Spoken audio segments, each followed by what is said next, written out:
I think this is good advice across the board, by the way. If you are going to make a big ask about anything, I mean, it's Christmas time, right?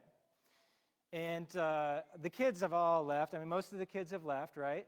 But remember when you were a kid and you wanted that, like, the Red Ryder BB gun, you know? And you had to figure out the perfect way to ask for it. And then when it was finally your time to ask for the Red Ryder BB gun, all your words get stuck in your mouth and you ask the wrong way. Or maybe you want to ask someone out.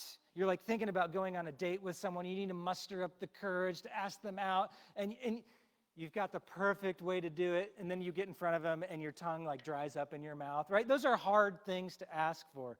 Maybe you're asking for, there's lots of things to ask for. Asking for a raise. Asking for an extra week of vacation.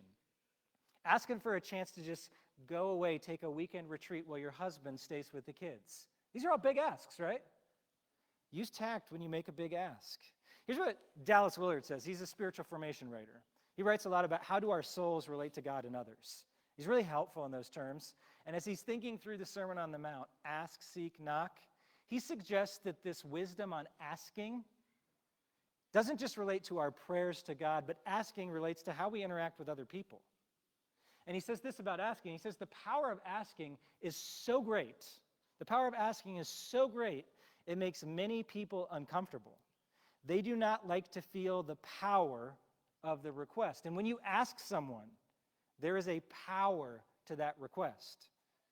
I have to be careful as a pastor when I call and ask for something. It's like people might just say yes because I'm their pastor and they want to be in good favor with me.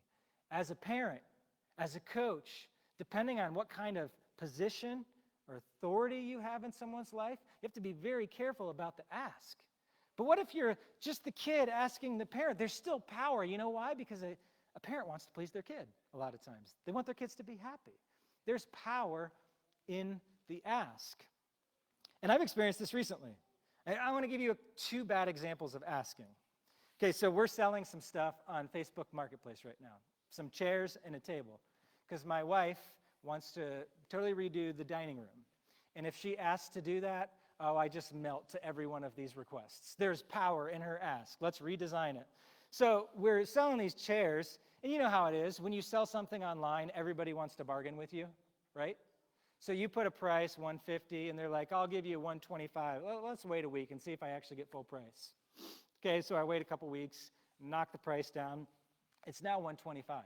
That's a reasonable price for 6 chairs that are in good condition. This lady asks about them, hey, do you have chairs to go with your table?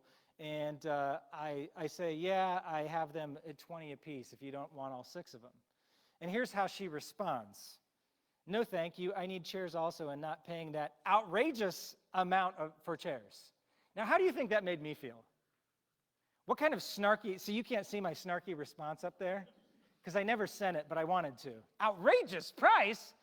When you use language like that, I am not going to do a favor for you.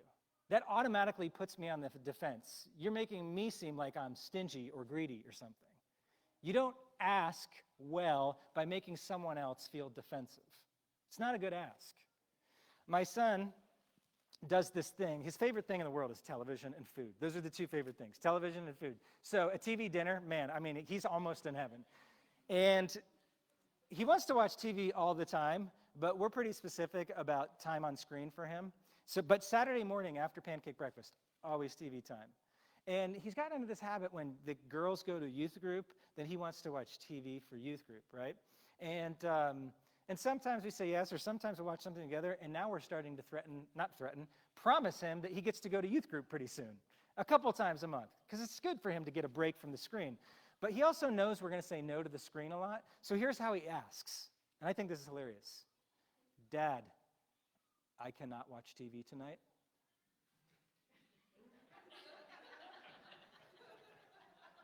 That's correct.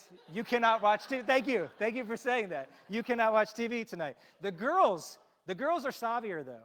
The girls have practiced these things since they were very young. Like Margot had this strategy, and I don't know where she came up with it, but she'd be like, Mom, can I have 3 cookies or just 2? And we're like, well, if those are the options, you can have 2 cookies. Wait a minute. You're not supposed to have any cookies. You just had a piece of cake. That's called anchoring. She has set the terms, and we are predisposed to give her the lower number of cookies, not 0, but 2. It's brilliant. She's brilliant. And then my daughter, Claire, I know that I've probably shared this, but she's like, Dad, Mom wants a dog, Margot wants a dog, Sensi wants a dog, I want a dog. There are 4 of us. You're the only one who doesn't want a dog. Does your vote count more than 4 other votes? I'm not sure that that's fair in this family. Now, some of you are saying dad rules, right? So maybe it should be I get 5 votes or something like that. But I couldn't help but understand the logic and what my daughter was saying. So we're working toward getting a dog.